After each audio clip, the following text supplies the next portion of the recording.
Polisi telah menetapkan Peggy Setiawan alias Peron sebagai pelaku utama pembunuhan Vina dan Eki di Cirebon pada 2016 lalu. Namun saat digiring, Peggy membantah tuduhan sebagai pembunuh Vina dan Eki.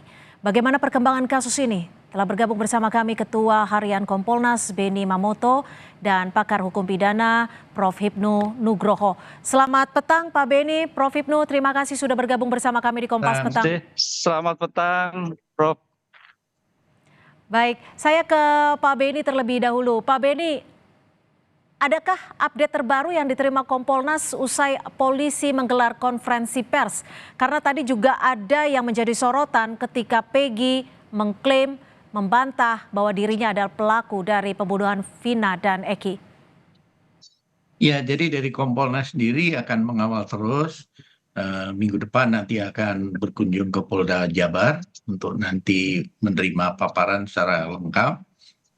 Di samping itu juga tentunya kalau menyangkut masalah sikap tersangka, tidak mengaku, kemudian menolak dan sebagainya adalah hak masing-masing. Namun kita patut hormati juga proses hukum yang sedang berjalan.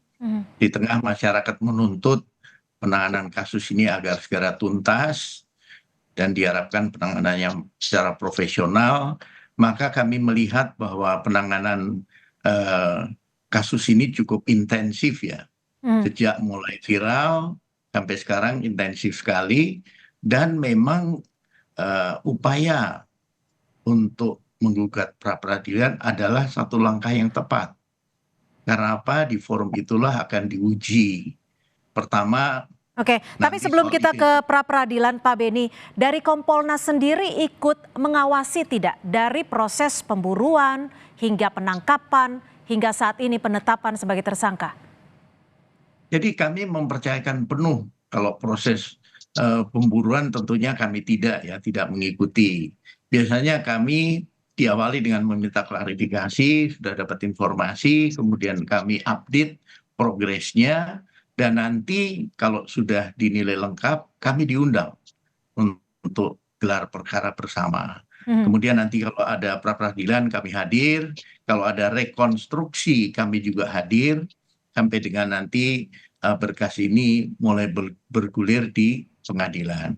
Oke, saya ke Prof. Hipnu. Prof. Hipnu, bagaimana Anda membaca dari kacamata hukum pidana terkait proses yang sedang dilakukan saat ini? Hingga saat ini polisi juga menetapkan Peggy sebagai satu-satunya DPO yang ditersangkakan. Halo, saya Mbak ya? Ya, silakan Prof. Hipnu. Halo? Ya, Prof. Oh ya, saya kira kita apresiasi Polda Jawa Barat sudah menentukan satu ya. Satu ini saya kira sudah disangkakan sebagai tersangka. Apa itu tersangka? Adalah seseorang karena kedudukan berdasarkan bukti yang patut atas perbuatannya, kan gitu. Oleh karena itu bukti atas patut perbuatannya itu paling tidak Polda Jawa Barat sudah menentukan minimal 2 bukti. 2 bukti yang mana? Saya kira kalau kita lihat 8 tahun yang lalu sudah cukup lah ke sana kan. Cuman pada waktu itu lari. Oleh karena itu terhadap permasalahan ini kita apresiasi, terhadap persangkalan, oh itu sah-sah saja. Karena dalam ilmu hukum namanya keterangan tersangka, keterangan terdakwa itu berlaku asas non-incrimination, bahwa suatu keterangan terdakwa itu hanya untuk dirinya sendiri. Kan itu loh, bicara hukum adalah bicara bukti. Ini yang harus kita selesaikan gitu Pak. Ya, Prof. Hipnu, ini kan polisi merubah dari daftar DPO yang tadinya 3 orang, yang selama ini diketahui 3 orang sejak tahun 2016 lalu, ditetapkan hanya jadi 1 orang DPO. Apa yang bisa Anda baca? Ya, kalau menurut saya terlalu dini ya. Karena begini Mbak, kalau kita lihat ke belakang, pernyataan Kapolres waktu itu di video adalah 11. Kan itu loh. Pertanyaannya yang 2 kemana? Kalau itu hanya 9. Dengan demikian, kami berharap mudah-mudahan 9 dulu. Dari 1 ini saudara P ini akan membuka kembali siapa 2 orang yang lain. Sehingga dengan konsep pembuktian di persidangan nanti akan terjadi, oh ternyata A, B. Sehingga memudahkan. Oleh karena itu pengungkapan perkara itu tidak hanya juga pada tingkat sidik, tapi pengungkapan perkara di peradilan juga sangat menentukan. Sehingga mudah-mudahan nanti jaksa, pengacara, hakim bisa mengorek kembali. Adakah yang lain? Nah, dari yang lain itu saya kira menjadi pintu bagi Polda Jabar untuk menentukan 2 yang ada sekarang ini. Gitu Pak menurut saya. Oke, saya ke Pak Beni. Pak Beni, lalu apa dong yang membedakan dari yang beberapa tahun lalu kita tahu 3 DPO, yang sekarang akhirnya baru dijelaskan hanya 1 DPO? Ya, ini kan hasil dari pendalaman, dilakukan pemeriksaan ulang kepada para narapidana dan saksi-saksi, dan akhirnya setelah diklarifikasi satu persatu, hasilnya seperti ini. Salah satu catatan yang menarik adalah dalam rilis Direskrimum menyampaikan bahwa ada pihak yang menyuruh para tersangka waktu itu ya, dan terdakwa itu untuk mencabut keterangannya. Menurut hasil rilis adalah pengacaranya. Ini juga menjadi catatan penting karena apa? Saya pernah nangani kasus seperti itu. Awalnya sudah ngaku semua, tiba-tiba begitu didampingi pengacara langsung dicabut semua keterangannya.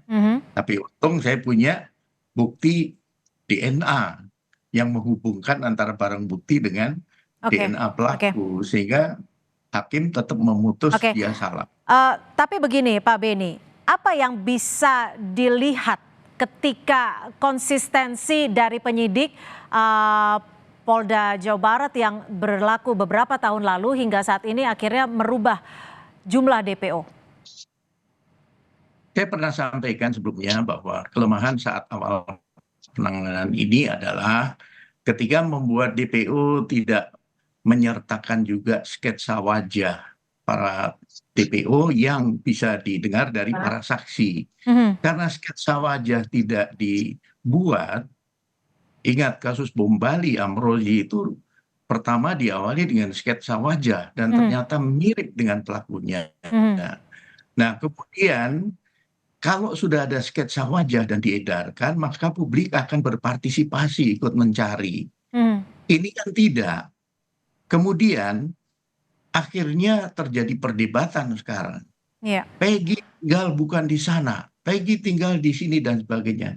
Ini kembali berawal ketika membuat DPO saat itu tidak detail betul dan tidak kalau menurut saya kurang detail seperti itu ya. Iya. Baik. Sehingga sekarang memunculkan perdebatan. Baik, saya ke Prof. Hipnu. Prof. Hipnu, lalu sketsa wajah ini yang juga menjadi pertanyaan publik. Kenapa saat itu tidak dikeluarkan sketsa wajah dan juga ciri-ciri tidak diberikan secara detail? Dan ini juga yang menjadi catatan dari Pak Beni. Apa yang Anda lihat dari proses ini? Ya, tampaknya ada sesuatu yang disembunyikan, Mbak. Sebab kalau kita melihat suatu penentuan tersangka, tersangka itu apa sih? Adalah hasil dari lidik. Lidik itu apa sih? Suatu tindakan penyelidik untuk mengumpulkan bukti guna menentukan tersangka. Artinya Mbak, kalau ketika 13 itu sudah ada, paling tidak Polres Cirebon itu sudah tahu foto-fotonya. Nggak mungkin nggak difoto, kan gitu Mbak. Ini yang jadi pertanyaan. Pasti 13 itu fotonya ABC dan sebagainya. Walaupun mungkin tadi DPO, tapi foto itu pasti ada. Karena itu sudah pada tingkat sidik penentuan tersangka. Nah, pertanyaannya, adakah foto-foto waktu itu? Nah, ini kalau waktu itu tidak ada ya saya kira itu sedikit kurang profesional ketika itu. Tapi kalau dari persyaratan mengeluarkan DPO itu termasuk tidak sih untuk mensyaratkan adanya sketsa wajah? Oh iya, termasuk bahkan kalau lalu fotonya. apa kecurigaan yang Anda baca? Kalau Anda tadi menyebutkan ada sesuatu yang disembunyikan, apa yang ingin disembunyikan? Apakah untuk mengaburkan dari sosok para DPO ini? Ya, kalau kita lihat penanganan perkara Mbak, apalagi perkara-perkara yang terkait dengan anak, apalagi perkara-perkara white collar crime, itu biasanya saat penentuan tersangka itu yang menjadi puncaknya. Berapa yang jadi tersangka? Ini yang kadang-kadang menimbulkan suatu permasalahan. Oleh karena itu objektivitasnya nanti di persidangan. Mbak bisa lihat kasus-kasus di persidangan akhirnya kan terbuka siapa yang A, B, C dan sebagainya. Kasus BTS, kasus SJL kan gitu kan. Apalagi ini gitu. Makanya kami harapkan dengan pengungkapan 1 PG ini segera disidangkan. Mudah-mudahan bisa membantu yang 2 sebagai DPO yang pada waktu itu tidak ada suatu identifikasi atau fotonya akan terbuka di persidangan. Ini Oke. bagian dari strategi pengungkapan suatu perkara. Ya. Pak Beni, lalu setelah ditetapkan satu orang DPO ini sudah ditangkap, ditetapkan sebagai tersangka, pengawasan seperti apa yang akan dilakukan Kompolnas selanjutnya? Yang pertama tentunya setelah nanti kami menerima gelar, pada saat gelar kami bisa mencermati ya alat buktinya apa, kemudian dari saksi-saksi nanti siapa saja, siapa yang merubah keterangan, yang dulu keterangannya begini, dicabut, kemudian kembali lagi dan sebagainya. Itu semua nanti tentunya kami selaku mantan penyidik juga itu bisa menilai ini sudah cukup atau betul atau belum, masih Ya. ada kelemahan atau tidak. Kemudian berlanjut kami juga akan mengikuti proses ketika sidang pra peradilan. Di sana akan ada argumentasi dan adu bukti ya antara penasihat hukum yang menggugat atas nama Peggy kepada pihak kepolisian. Ini kami akan ikuti terus. Baik, saya ke Nanti tentunya banyak hal yang bisa diklarifikasi ya, karena selama ini kan beredar kan sumbernya tidak jelas, kemudian saksi kemudian tiba-tiba sekarang sudah mulai bermunculan, jejak digital, foto-foto jadul dulu mulai muncul. Oh ternyata mereka berteman, foto bersama-sama dalam satu kelompok. Padahal sekarang mengatakan saya nggak kenal. Nah seperti inilah yang saya yakin penyidik sudah mendalami betul, mengklarifikasi betul bahwa mereka sesungguhnya kenal begitu.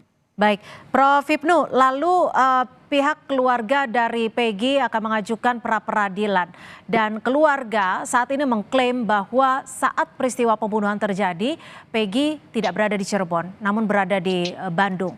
Lalu berdasarkan kacamata hukum pidana, pembuktian seperti apa yang bisa diajukan oleh kuasa hukum dari keluarga Peggy? Ya, pembuktian ketika lokus dan tempus deliktinya terjadi, Mbak, yaitu di Cirebon. Di Bandung itu kan hanya pelarian.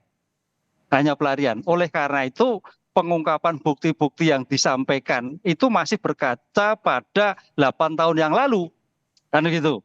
Itu kan pelarian nggak bernilai. Nggak bernilai. Dengan demikian mudah-mudahan Polda Jabar bisa mengurai bukti-bukti 8 tahun yang lalu pada saat lokus dan tempus deliktinya ditemukan di wilayah Cirebon. Saya kira kalau masih 8 tahun masih cukup lah, apalagi masih maju lah gitu loh. Kecuali sudah hilang semua lah, itu lain persoalan kan itu. Baik, terima kasih Prof. Hipnu Nugroho, pakar hukum pidana, dan juga Pak Beni Mamoto, Ketua Harian Kompolnas, sudah bergabung dan juga membagikan perspektif kepada kami di Kompas Petang sore hari ini. Terima kasih, selamat sore. Terima kasih Mbak, matur nuwun.